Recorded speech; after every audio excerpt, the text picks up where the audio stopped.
Hello, everybody. Welcome to Cars and Coffee with Kenny Brown Show. We have with us Brad, my very friendly host, and he's very happy today because, Brad, why don't you show everybody what you have behind you? Can you move your head a little bit? Okay, yeah, I have my fresh new Impact Racing chair. Isn't that awesome? His wife actually purchased that, surprised him, and purchased that for his birthday. And happy birthday early, Brad. So Thank we you. won't be on air when it's your birthday, but happy birthday. His birthday is July 31st. So happy birthday, Brad. Like to see who's in the audience today. We have a very special guest. We have Ben O'Connor from Impact Racing. He is going to be on and answering a question that we had last week from Wendy Moretz. So he'll be answering that. Also, I forced him into showing some of his products. He doesn't want to be too salesy, so I said, no. We have so many people that want to see your products. So will you please show some of your products? So he'll be doing that as well. And he has graciously wants to give away a free pair of Impact Racing gloves. So if you're tuned in right now, I'll tell you, we'll be announcing it throughout the show. But how to win the free pair is you need to add your name and make sure you type your name in because sometimes I don't see your name in the comments. Add your name and also give us a little thumbs up or a heart or something. And then at the end of the show, Ben will be choosing the winner. So let's get going. Also, I forgot the most important part. We're going to be playing a video of Kenny on how to choose the right gear ratio. And we have many requests on that, so we thought we would play that. It's about 5 minutes, and then we'll have Ben on. So Brad, you want to play that? Yep.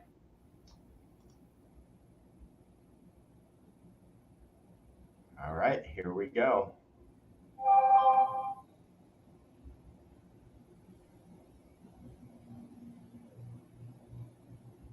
It doesn't seem to be working. Okay, let's try this again.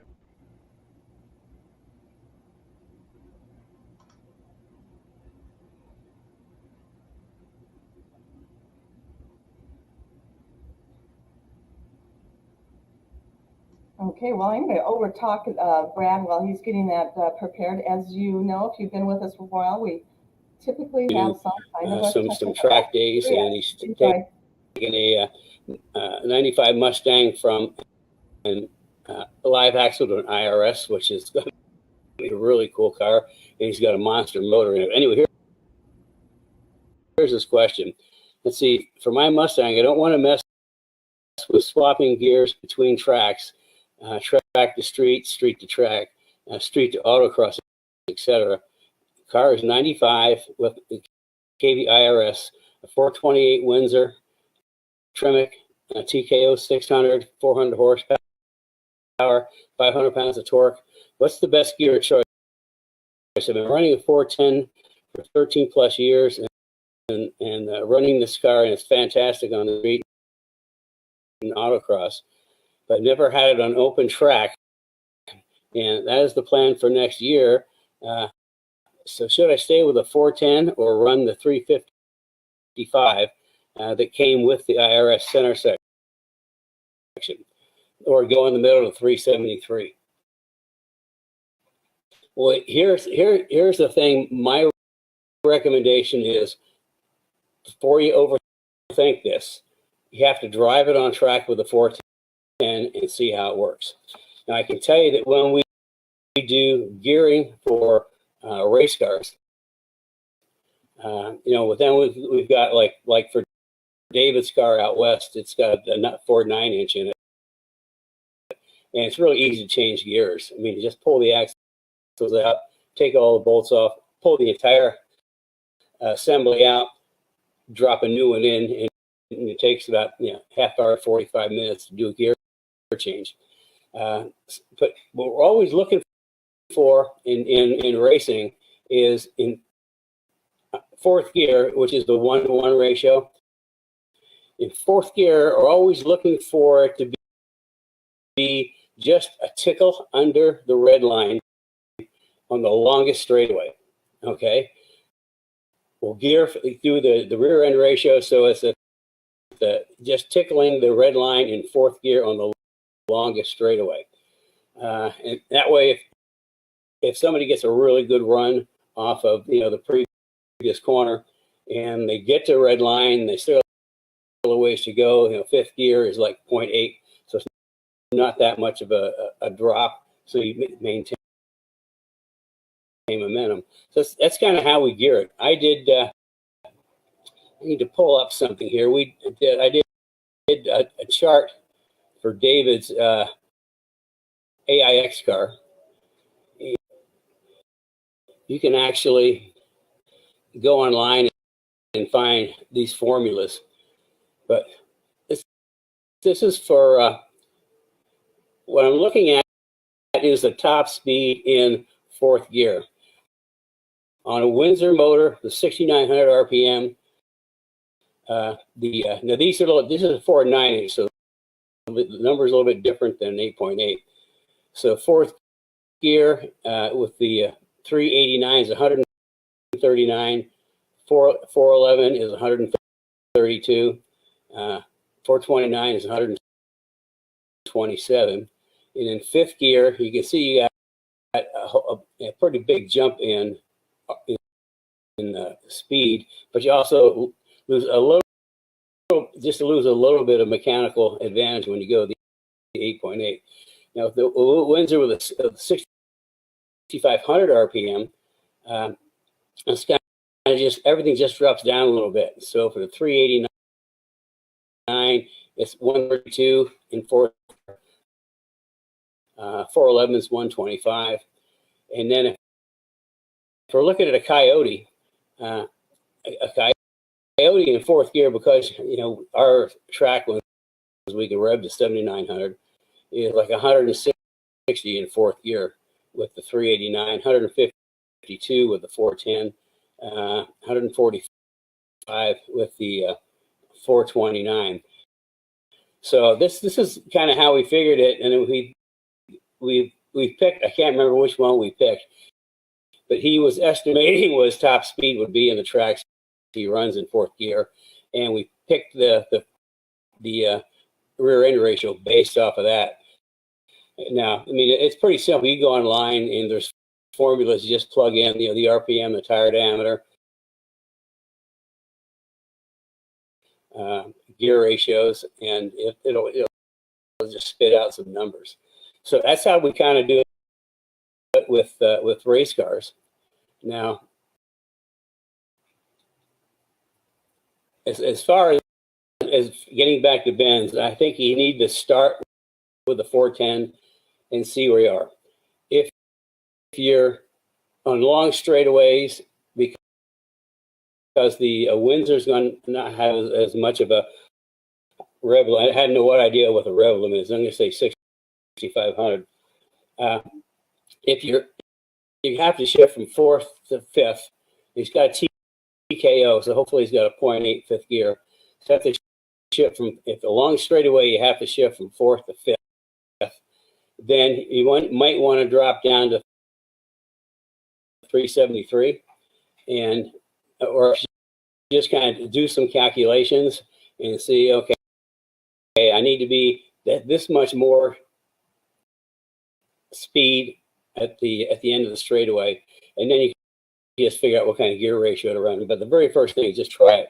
I know, like on our Cobra race cars, the Tremec TKO with the Tremec Magnum XL, we're on 410s with the Cobras, and that seems to work out really, really well. Now with the 90 and 11 to 14 Cobras, we run the 373s, and that works out really well. So it just kind of depends on the tracks you run on. What are you looking to do? You want to get your top speed in fourth gear to kind of sync with the track.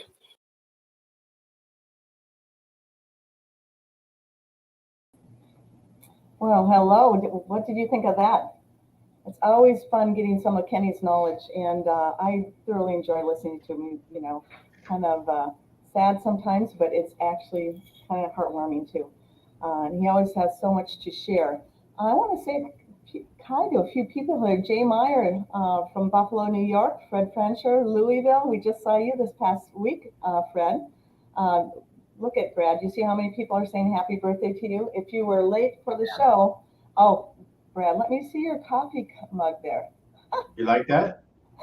Yeah, I do. So That's kind of our prototype right now. This is my Kitty Brown Signature Series coffee mug. And so I made this at home. And if you want one, we can make some for you too. So anyway, that's our next project we're working on. This is a new product sneak peek. And see, it even has the logo on there. I don't know if you can see it now. Yeah, it's got the signature on the other side as well. So how cool is that? That is really awesome. So that's our next product we're working on. Kenny was working on it with us, and so we're just continuing that on. Again, we're continuing a lot of things on in the company that he was working on. So it's kind of refreshing, and it's great to carry on his legacy.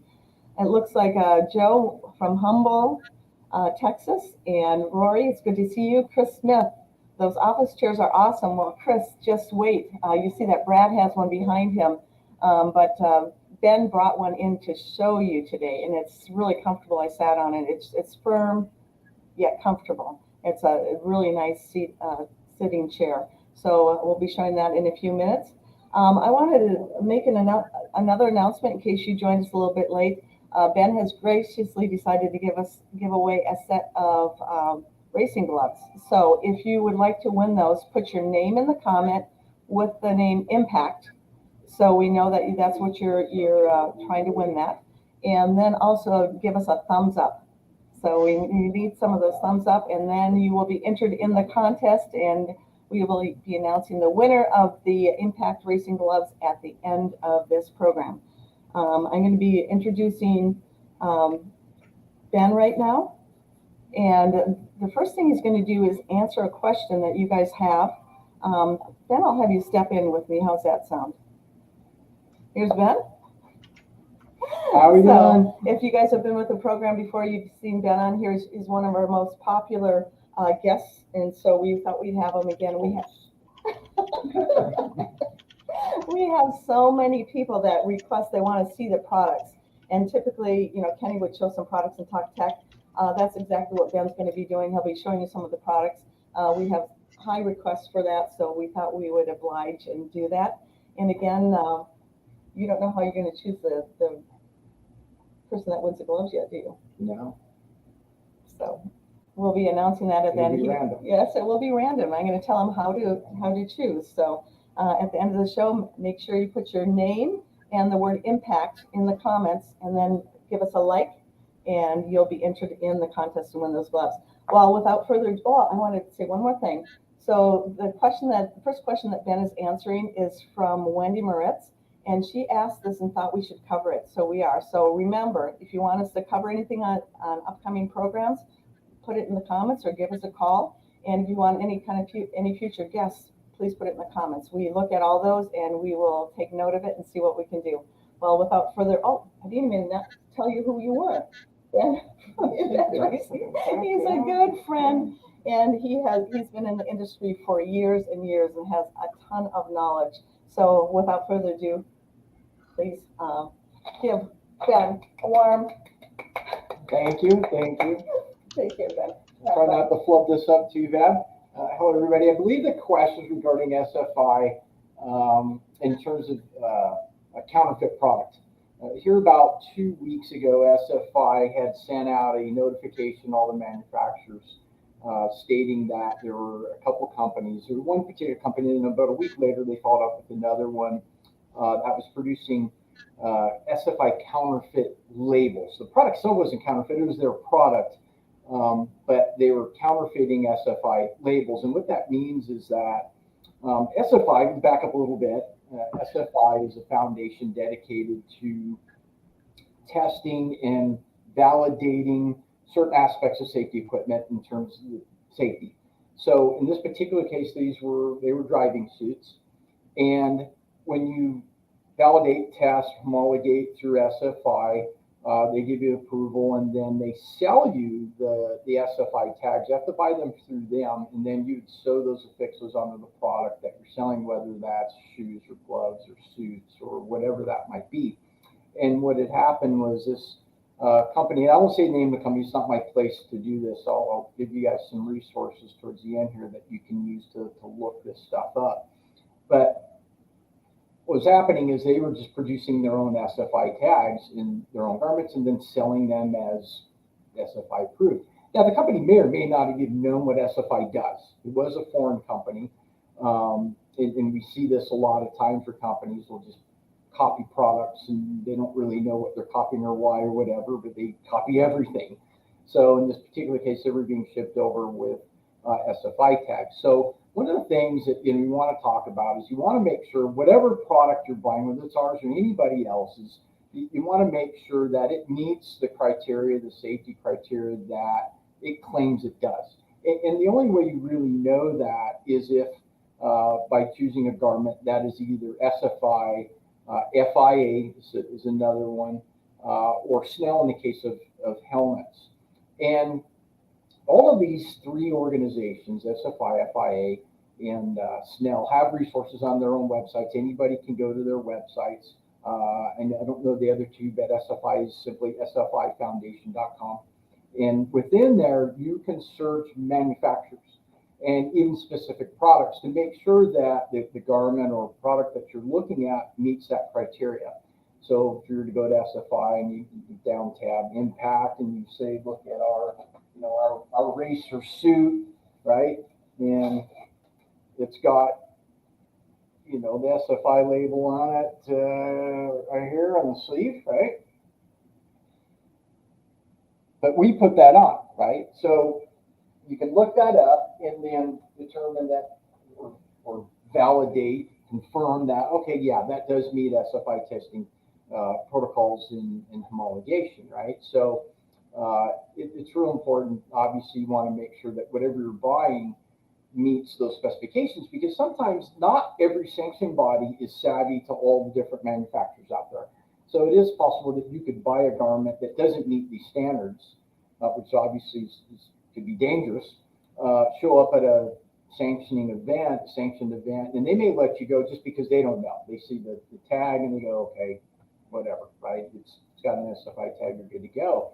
But you want to make sure yourself that, due diligence, you want to make sure that the garment that you're using meets the specifications. So that's real important.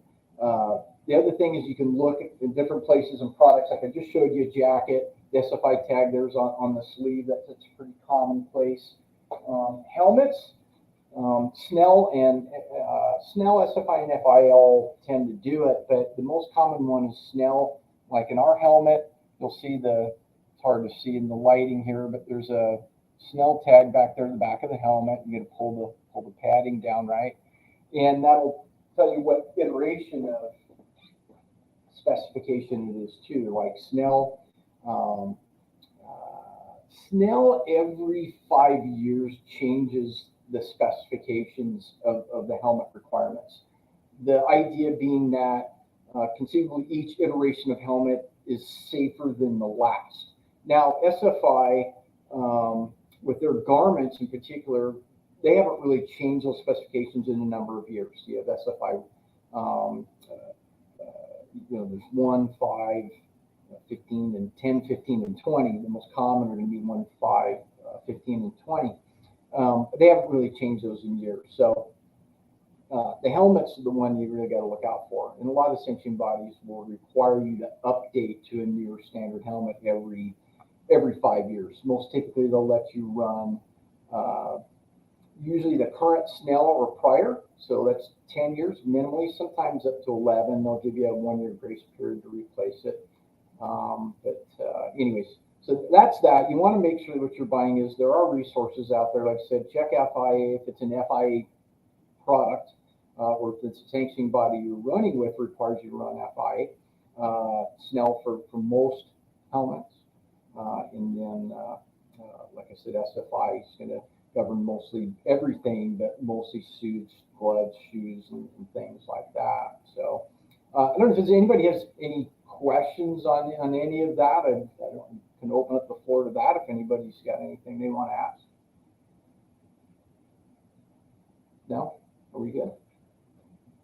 It takes us, there's a delay in getting the comments. So what we will do is we will announce the impact giveaway today. So we are having, Ben has decided to give away a set of impact racing gloves. So if you'd like to enter, please put your name and the word impact in the comments, and then give us some thumbs up, and you'll be entered. And then we will be announcing the winner at the very end of the show. So let's see if there's any questions. Brad, do you see any questions in there? Not yet. So Ben, why don't you go ahead? I said, okay. No worries. Okay, why don't you continue on? Yeah. We will, with that, we'll segue into gloves. Let's talk about gloves. So we manufacture 3 different types of gloves, and I'll break it down here. I'll just show these real quick. This is our G6 glove. This one we'll be giving away. We've got our Axis glove and then our Alpha glove. So the G6 glove, this is rated a 3285 again rating, so that you can use this in most form of motorsports. All of these are rated 5 gloves, and again they have SFI 15 and 20s, but those are typically used on drag racing, top alcohol, top fuel. All the stuff that we'll be talking about today is going to be more oriented toward road racing or lower class drag racing and off-road, things like that. So it's an SFI glove. It is an internal stitch glove, which means it's sewn on the inside, right? They sew it inside out, then they turn it, flip it out, and they're done. That's a pretty traditional way of making gloves. Almost all the gloves that we see in our everyday life are manufactured that way. It has leather embossed palms and fingers, thin, so you still have some good tactile feel, but the leather really helps assist a little bit of grip, but also increases the wear rating of the glove as well. So that's the glove that we're going to be giving away today. One lucky viewer there.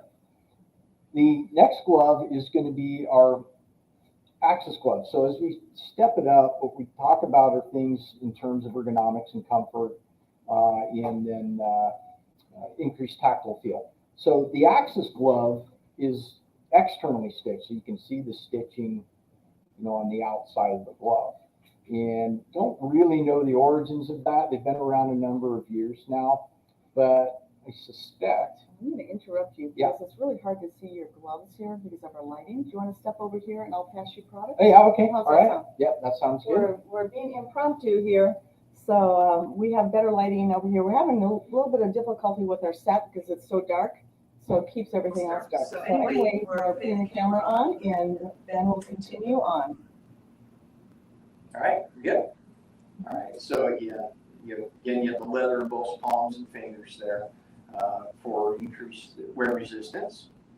External stitch, and the reason I think it was, originally, so we don't really know the origins, but I have a feeling that it was probably a mistake at some point. Somebody probably sewed one the wrong way inside out, and they went to flip around like, oh my God, yeah, this thing's inside out. But what they realized is by keeping the stitching on the outside, it makes for a more comfortable glove because it's not bunching up on the inside of the glove. Now, that's not to say that the first glove I showed you, the G6, there is uncomfortable. It's actually a very, very, very comfortable glove, but this just takes that up another notch.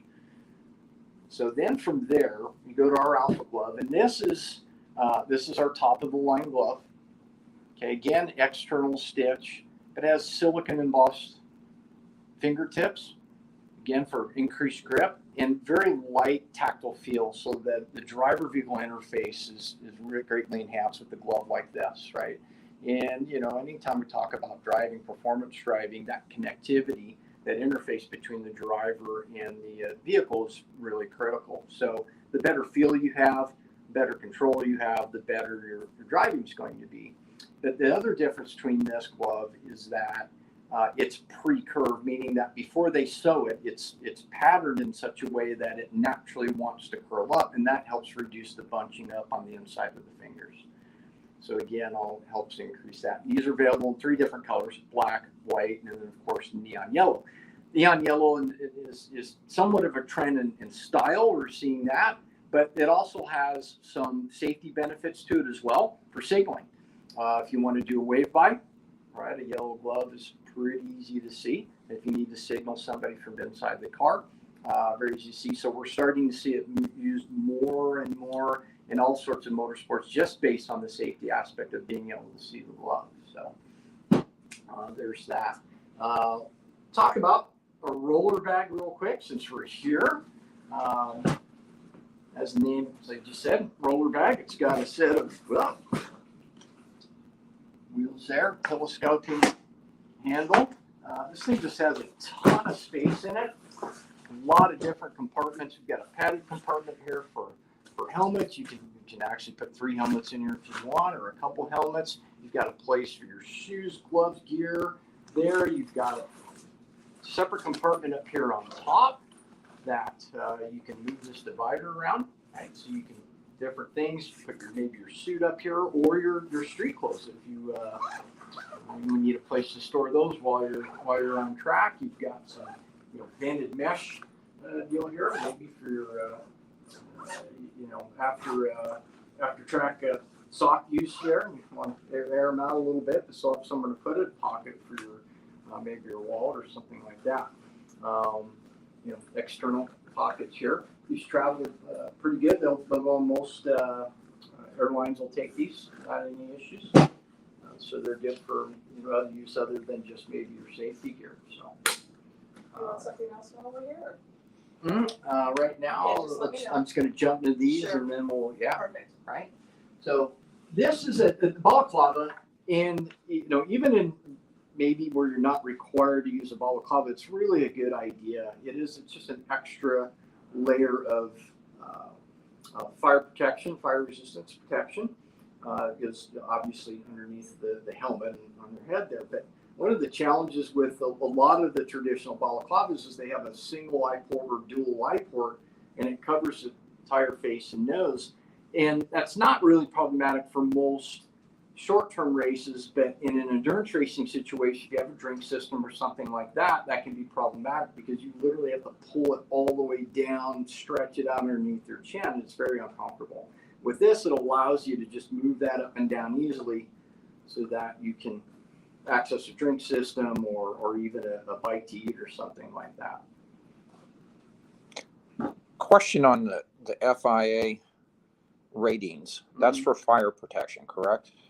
Yeah, they cover helmets and also fire ratings as well. And that's what's important as far as the protection on the balaclava and the suits and all this. Yeah, correct. Yeah, and they've also had different standards, just like SFI does as well.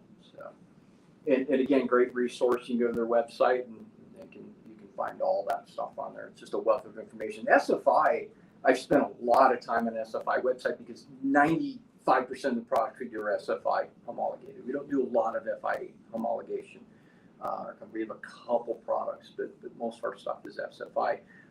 But there's a wealth of information on there beyond just if you want to know if a manufacturer's product meets a specification or whatever. There's a ton of stuff on there for tracks, safety crews, obviously drivers.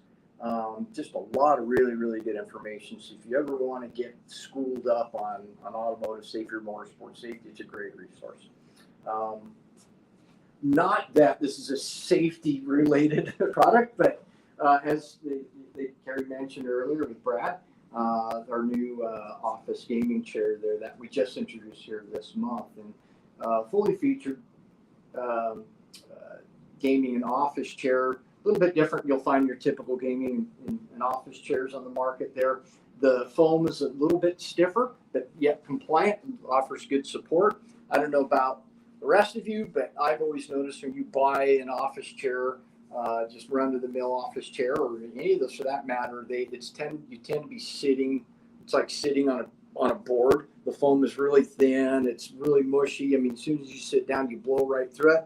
These, because they're based on the same technology and actually some of the same components as an actual driving seat, right? You don't have that. There's no wood bottom to this seat.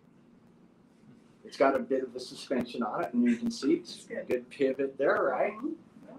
It's really It's got a good amount of recline. It doesn't recline as much as an automotive seat No, but because it you're going feels to like tip it. over backwards, but Feels you've more got quite a bit of range there. Yeah, it feels like an automotive seat versus an office chair. Yeah, and it also has the adjustable lumbar, Okay. which is again Where's really that nice. button? It's up a little bit higher right here. Yeah, Oh, that's nice. yeah. So And then the that's really nice.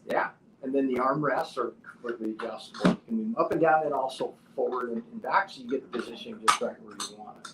But and like I said, and a little bit of a lumbar support there for those wild excursions in the office there, maybe those hallway office mate drag races. There. You got a little extra support there, right? That would be awesome. What I like about this red one, you have black and Yeah, yeah. You get black with a little bit of white trim, but mostly black, and then the black in here, the red trim. What I really liked about this is the price point. It's Yeah, $350. Which, you know, for a high-end office chair is Yeah. pretty competitive Well, as far as I've been that looking at goes, higher right? office chairs, and this is, I like this better. Yeah, Of course, it looks decent too. right. Right, for sure. We can talk about shoes. Something right Okay. here, and there's two more here. All right. So same kind of concept, you know, the good, better, best, or different features, I guess is probably a better way to put it, because this shoe is actually our least expensive shoe, but it's also our most popular, and for good reason.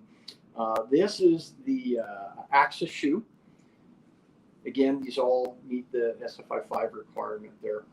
Right, you've got a Velcro latch there, high top for good protection and support. Wrap around sole, like a lot of your, and we'll get into this a little bit, the different types of soles. Still thin enough so you've got that good tactile feel, you've got good support for heel toe if you're doing that. But this shoe really, because of the tread and the way that the sole's designed, is a really good combination, you know, driving and pit use, right? A lot of the really pure driving shoes are not very comfortable to walk around in. And especially, you know, in most of the pits that you'll find at most racetracks aren't paved. And a lot of times you may be in the gravel or grass and rocks and things like that. So some of those shoes can be pretty uncomfortable. This is a great shoe for that. The driver's working on their own vehicle. Maybe they don't have time in between, you know, rounds to go completely change and do what they need to do and then get back in the car for the next session and put the shoes back on. That's a great shoe. You can walk around in it all day, be comfortable, and then have that protection you need when you're on track, and also have a good heel toe. Super popular in off-road because it's rugged enough where they can hike out if they need to.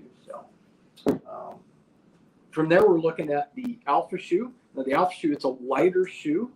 It's a little thinner and just lighter overall. But again, you look at if you look at the sole here, it's pretty thin.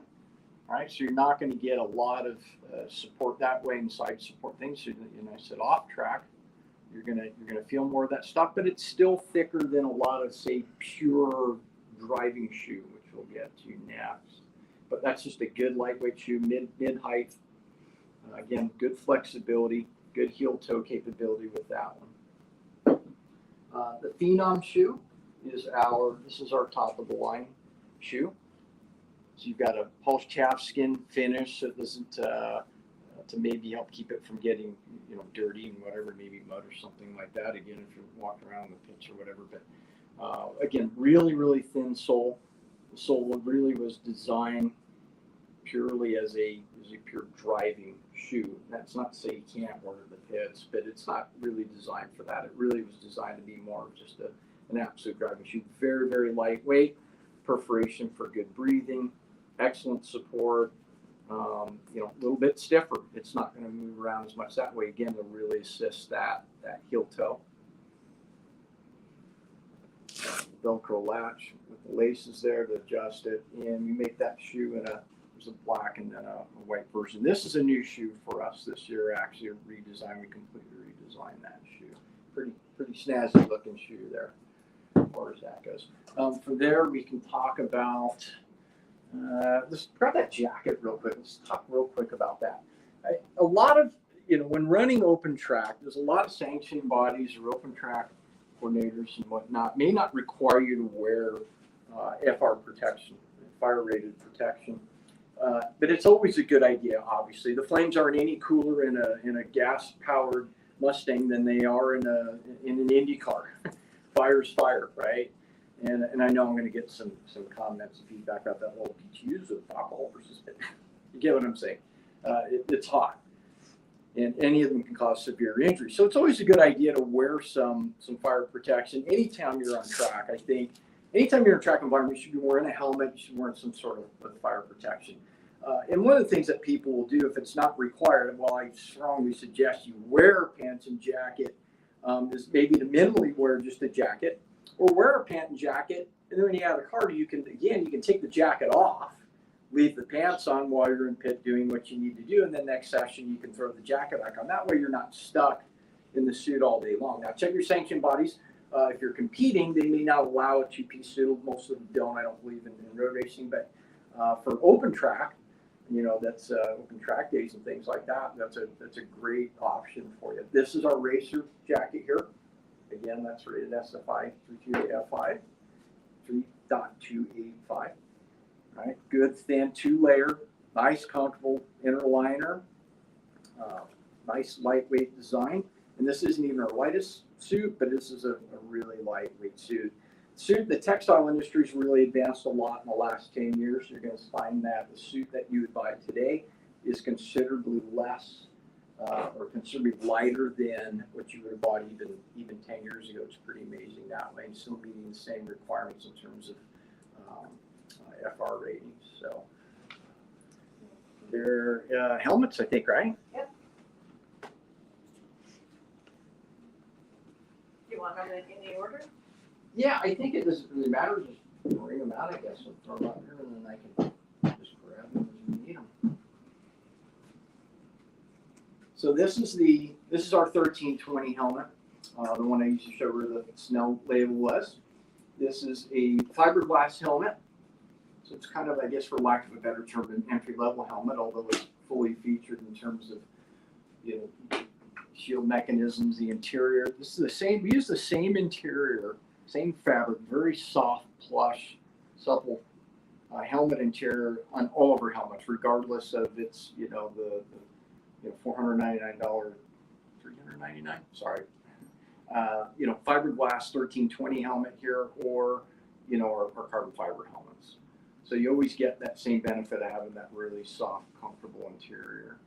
So they are really, really comfortable helmets to wear. This is an air version. We offer this helmet air and non-air. All the helmets I'm going to show today, we offer them both ways. Something not typically used for track days, but is used in road racing and certainly other forms of motorsports and off-road and things like that is forced air.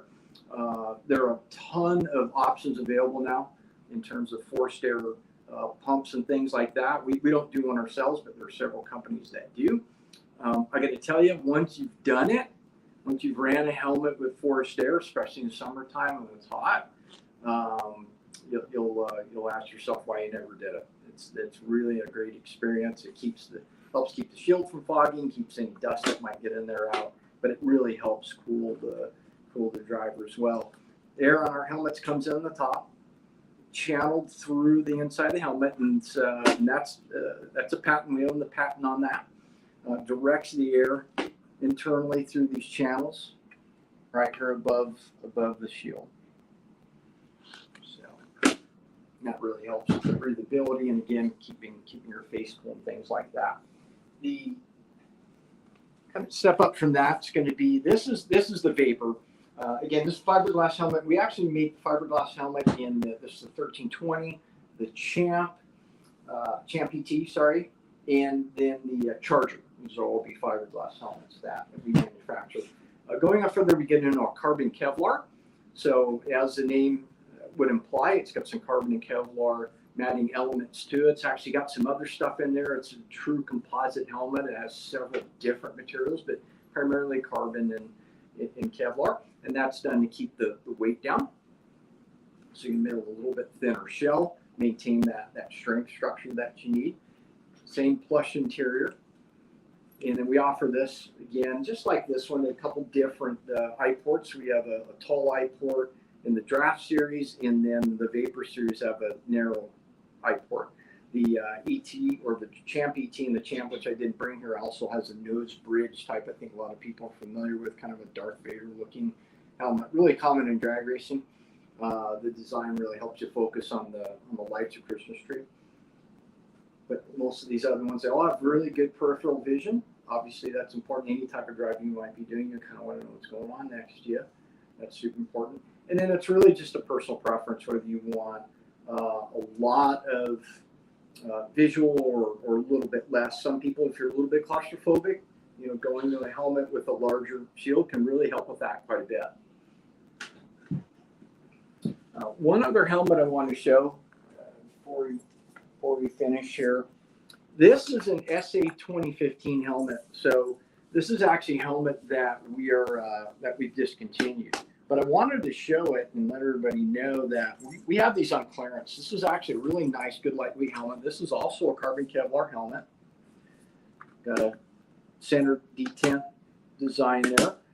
Again, it's not quite the same interior as we do in the other helmets. We'll be straight up honest, we don't manufacture this helmet in-house. All these other helmets, with the exception of this one, and there's two others. We do a over-the-wall crew helmet that we don't manufacture, and then we do a recreational play car helmet that we don't build in-house. But all the rest of them we manufacture right here in Indianapolis, Indiana, and even the supplies and components and a lot of things we get are U.S. based, and in many cases even Indiana based. So we really are truly a U.S. manufacturer when it comes to helmets and most of the stuff that we do, really. But what's neat about this helmet, it's a good helmet. We have these at Snell and FIA, so if you do need an FIA homologated helmet, and we're offering this on clearance right now for $300 a piece. This helmet is normally $750, so it's an exceptional value for a lightweight carbon Kevlar type helmet. SA 2015 is the last homologation. It's not the most current one, but most sanction bodies will allow you to run an SA 2015 helmet through at least 2025, and a lot of them through 2026. Again, they'll kind of give you that extra year, but check with your sanction body. But for track days, you may not even need any particular homologation. It's a good, lightweight, safe helmet that you could use for those applications. So I'll tell you right now, we're out of large. I just checked before you came here. There were a couple left in stock, but I know they're spoken for. But these helmets run a little on the large side. We do have a medium large that is a smaller shell as well.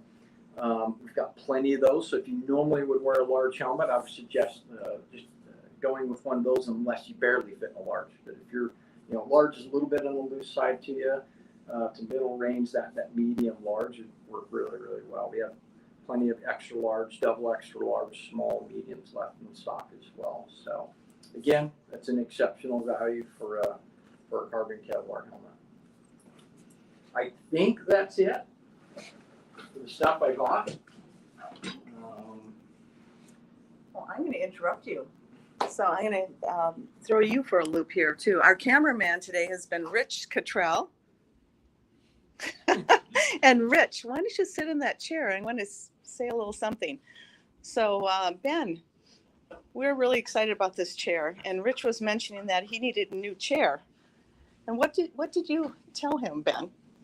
So, I told Rich that if he sold 10 of these, then I would give him one. So the number one reason you should buy these chairs is so Rich gets a new chair. So forget everything else he said, so Rich gets a new chair. Spin around, Rich. Let's see the back of it. Kind of show the whole product up. It's almost like a home shopping network. That's right. Oh, that's good. And So great for office races. yeah, they wear. Exactly. They scoot. Yeah. They. But anyway, so that's our inside a little joke here, and the company is, and Rich is trying hard to sell 10 of them. So anyway, and they just came out, I think, this week, didn't they? Yeah. Okay. Yeah, we just started shipping Okay. them. Last week, I think. So yeah. That's cool. Okay. So is this the glove that? Was this one? Yeah, this is That it. you're giving away? G6. So again, this is the glove that Ben is going to, some lucky winner is going to win this glove. So, and in order, I'll announce it again, what you need to do is put in the comments your name and the word impact, and then also add a little thumbs up on the page. And you will be entered, and he will be picking the lucky winner here right after the Q&A. So if you have any questions for Ben, please put them in the comments. And Brad, are you going to be reading some of the questions there? Yeah, I'll be happy to read the questions. And I had a couple of questions on my own too, so.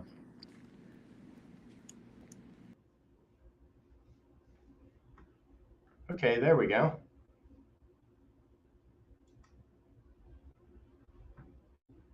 You're muted, Carrie. Okay, there we go. So Brad, you have a few questions first? Yeah, so I do. Let me scroll back up a minute and I'll hit the questions from the viewers. And we had a couple of good ones, so let me just find them. Bear with me here a second. Yeah, there were some really good questions here. So Okay, so we had a Facebook user, so I can't see their name, but the question was, for the 3 gloves reviewed, is there a difference in fire protection rating, or are they all the same? Yeah, the 3 gloves that we're talking about today are all the same. It's to a 5 standard through SFI. They do make higher rated gloves, but typically you would only use those again for alcohol, drag racing, or top fuel. They have an SFI 15 and a 20. We don't do a 15, we do a 20 glove that's available. Okay, and then so the next question is from Chris Smith, and this is a great question. Are there any gloves that you have that you can use on an iPad or a GPS system, for instance, in off-road racing when the co-driver is navigating? Yeah, I'm glad that you brought that up, and I just realized that I forgot to bring that glove. Our Phenom Glove has touchscreen capability.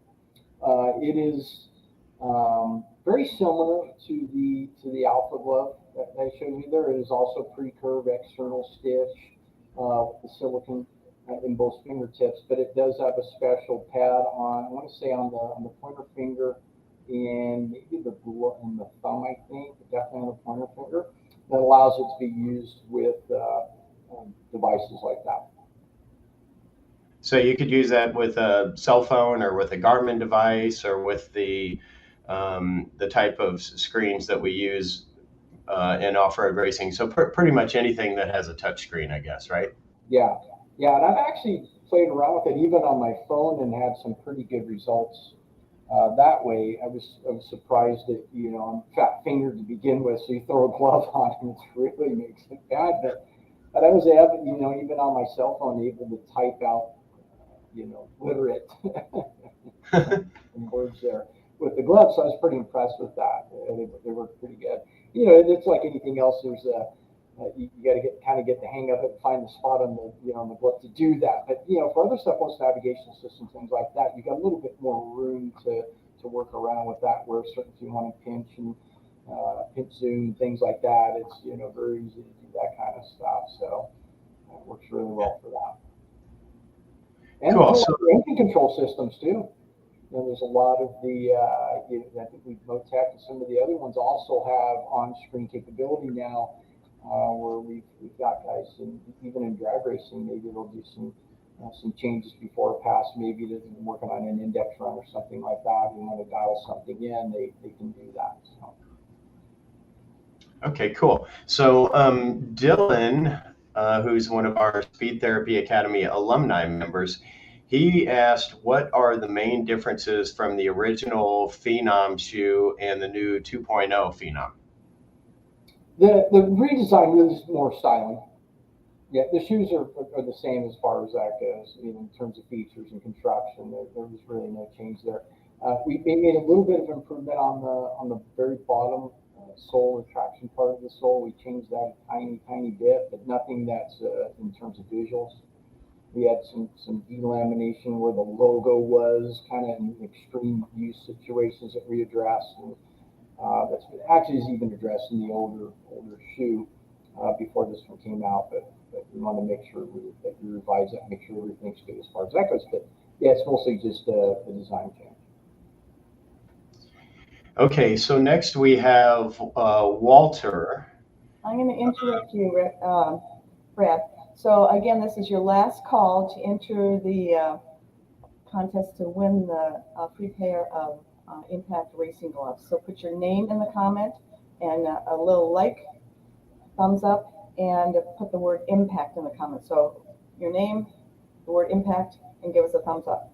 And you'll be entered. We're going to be calling that winner shortly.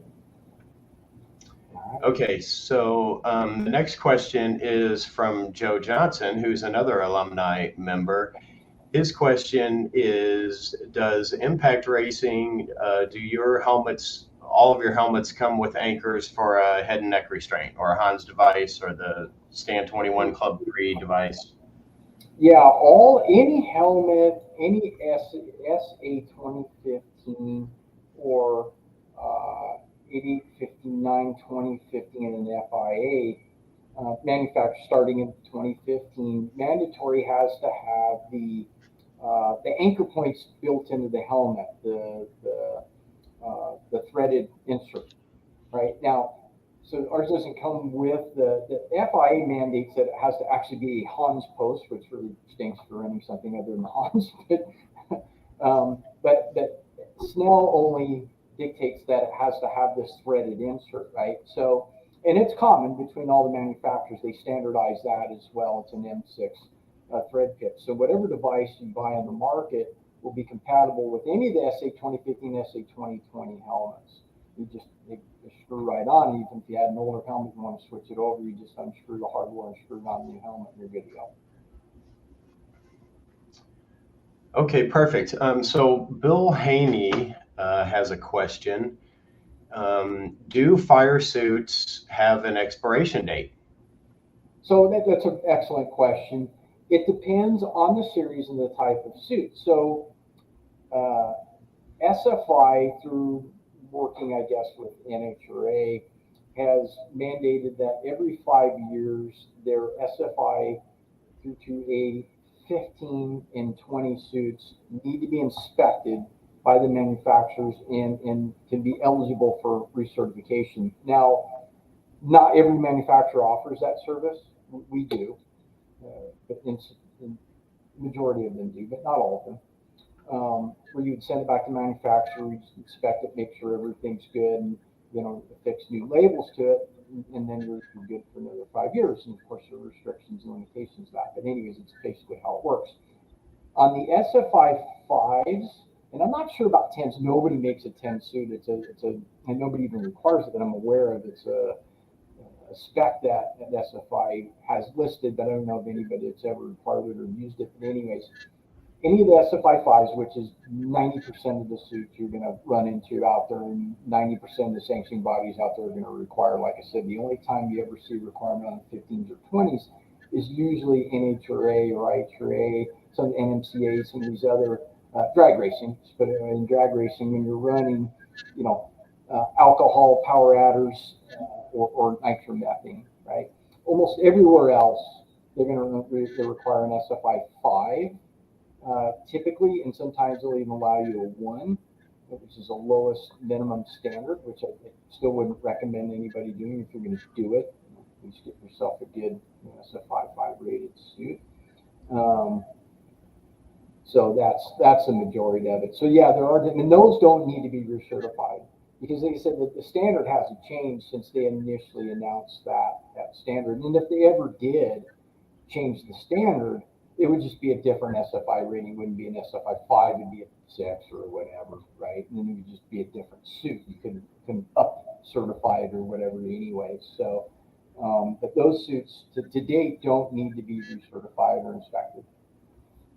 So I'm going to bump in here. It's time to announce the winner. All right. And the way you're going to do it is 26 people followed the instructions and added their comments and liked it. So you get to pick a number between 1 and 26, and that is the winner. All right, Do you have a number? number one, Number one. Okay, that's easy for us. first Okay. in. Okay, we'll continue answering questions, and Rich will tally to see who the first person was, and he'll come in and give us the name. All Go right, ahead. very good. Well, I know who the first person was, so I'm super happy You're to see. not included. I'm super happy to see them win. So I know who that first person is. So we do have another question that's a great question. Let me put you back on in your solo layout. Let's see. This is from a Facebook user, so I can't see their name, but this is a great question, and I'll add to it. What do you recommend for cleaning gloves and fire suits? And so I know that there's a chemical that you can use to wash your racing apparel that works really well, and the name of the product escapes me, but I've used it before, and it'll clean up a driving suit or a pair of gloves pretty easy. So do you know anything about that? I don't remember the name of it either. I know exactly what you're talking about. It's super expensive, but you get a lot of washes out of it. Basically, you want to stay away from, color fast detergent. Detergent, you can wash it in your washing machine, cold, gentle cycle. Try to stay away, like I said, stay away from, color fast type products, although it can be a little bit difficult to do. And hang dry. The number one thing is don't dry the things. You can cook them; they will shrink, just like like cotton and other products of that fibrous nature like that. It does have a tendency to shrink. So you don't want to do that, and you just don't want to cook the suit. Although with Nomex, which all but our paddock suits are what they call Pro-Band or cotton treated fabric. That's a very entry level suit there that we don't really recommend for driving because of the comfort aspect of it. It's a great crew suit, but all our other suits are true Nomex. So it's not like you can wash out the protective properties of Nomex. That's the good thing about it. But you do, they are susceptible to shrinkage. So you got to be careful with that. So we don't recommend it, particularly if you have a custom suit with certain types of graphics. We do heat transfers and things like that would really be affected by the drying cycle. But really just gentle wash, and you can do that. A wool wipe works really good. That's still a good standard. If you want to hand wash them in the sink, you can wool wipe, hand dry them. That's a really good way to go. We wash suits all the time when they come in for alterations and things like that, and that's how we do it. We just wash them in a washing machine, cold cycle, and laundry detergent, and then hang them to dry. Okay, so that's information. The name of the product that I've used in the past for gloves and for driving suits is called Molecule. And so Molecule. Yeah. Mm-hmm. So made by a company called Molecule Sports. I did place a link in the comment section for anybody who's interested in that product. And like Ben said, it's quite expensive, but it is the best product on the market. And the only thing I've found that'll actually clean the suits, take stains out, right. and not wash the color out. Right, it keeps the color really well too. I got a couple of drivers, professional drivers that have had suits of ours, custom suits that have had them for several years, and they still look new using that. So no, I've heard very, very good things about it. Yep, great. So I don't think we don't have any more questions from the gallery. I had a question it goes back to the safety and the labeling. So that the SFI Foundation has a dedicated testing facility. I believe it's in California. Yeah, Poway, California. Yeah, so you can the manufacturers will submit their products to the SFI. SFI will test it. They'll certify it for safety. But how does the FIA, because the FIA is another, I guess they have their own safety labels. How do they test their products? Do they have their own facility, or do they use somebody? I don't know if they have their own facility or not, but I do know that it's typically done through a third party. Okay, so there are authorized laboratories throughout the world that you can use to do the validation testing. Then you submit those results to FIA. And I believe Yes. SFI in power is one of those. They'll actually do that for certain products and do that testing. So I'm guessing probably TUV would be the organization that they use to test for the SF or for FIA. Well, I think again, TUV, if I'm not mistaken, is a standard. I don't think that's I don't know. It's Okay. that's more, automotive, over the road type stuff, I believe. Yeah, and we were talking about the SFI Foundation, and I did put a link in the comments earlier that'll take you to the SFI Foundation's page where they upload notices. And so if anybody is looking at a safety product, you can always go to the SFI Foundation's website, follow the link I sent. There'll be a notice in there if a product has been tested and failed or is a counterfeit or has a fake label. I don't know about the FIA. And in terms of labels, it seems like it's pretty difficult to distinguish between a real label and a fake label, because from an appearance standpoint, they look the same, but dimensionally speaking, I know they have a rule for the size of the label that's used on various different products. And so maybe that's a way you can also check. Yeah, somewhat. And I think that in the case of the examples that they brought to our attention, I couldn't tell because they didn't have it in front of the actual product, but it almost looked like they embroidered it onto the garment, which, so everybody should know, the SFI is a patch. It's a separate patch that is then sewn onto the garment. And in the patch, whether it's a fire suit or shoes or gloves or whatever, different types of patches, but it's an actual patch that's sewn on. So that would be one sure giveaway. If you were to buy a suit, and it looks like it's embroidered onto the suit, then that's a no-go. That's not an SFI supply patch there. And sometimes the quality of the patch, and again, in the examples that I saw, the images of, it was pretty shoddy. You could tell that it's not the SFI label's pretty crisp, pretty clean, good embroidery work, good patch work. In the example shown are not very clean. The lettering is really blotchy and things like that. So it matched the quality of the rest of the garment.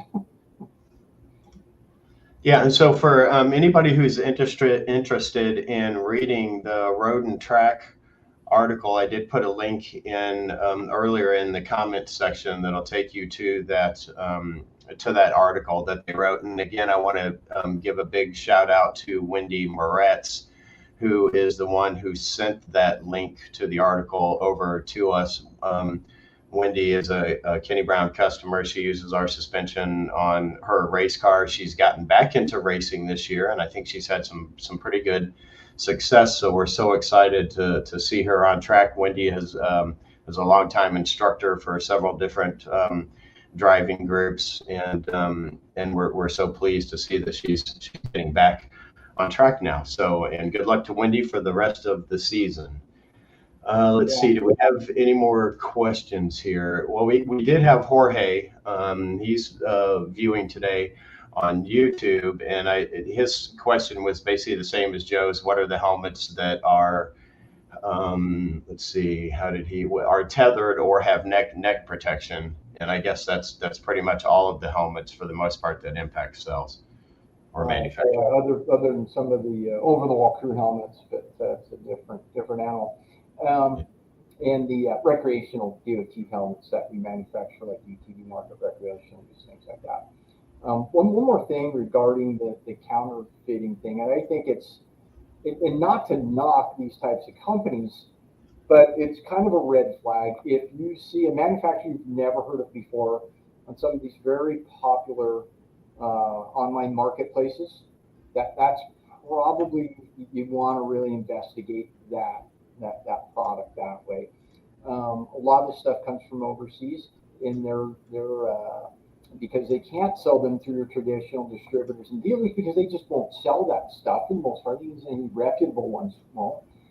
So they tend to sell this through these online marketplaces. So that's kind of a red flag right there. Right? You see something's incredibly cheap, and I've never heard of these guys, and then they're not available anywhere else or any of the larger reputable dealers, and we all know who those are. I won't put down the names because I'll miss somebody and get yelled at, but a lot of reputable dealers out there that sell our product, and others.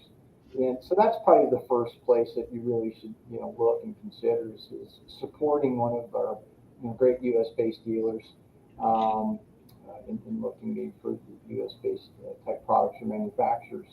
That's going to help right there. But again, regardless of whatever it is, whoever's product it is, if you really want to know, just again go to SFI or FI and do a manufacturer search, and you can find out right away whether they've been homologated or not.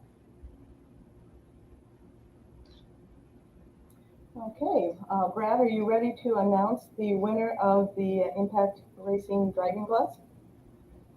I am, yeah. Okay. Do you want me to announce it? Yes, of course. You said you knew who it was.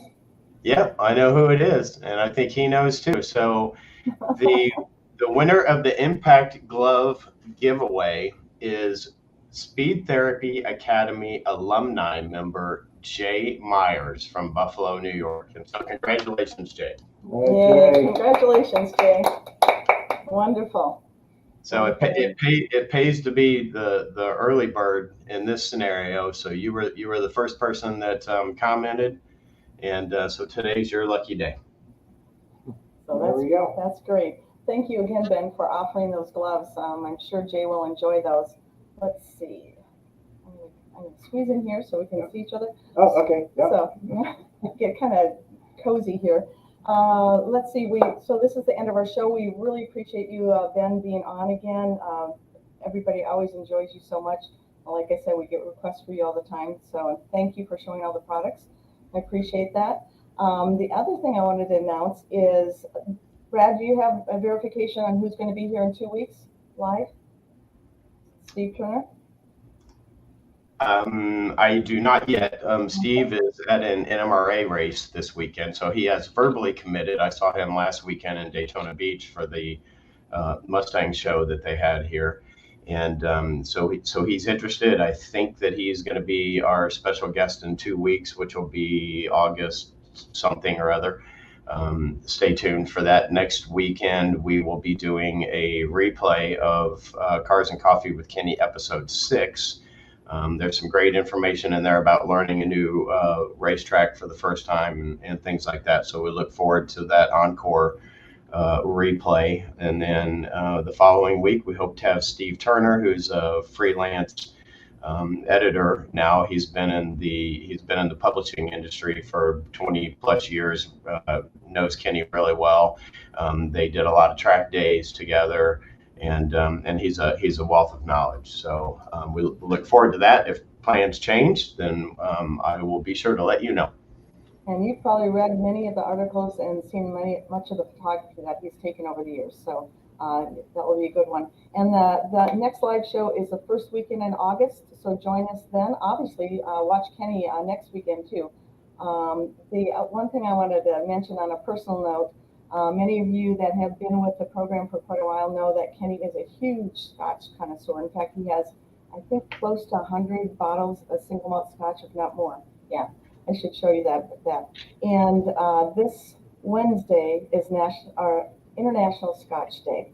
So he always loves to celebrate that. So if you think about it, have a wee dram and a toast to him this coming Wednesday for National Scotch Day.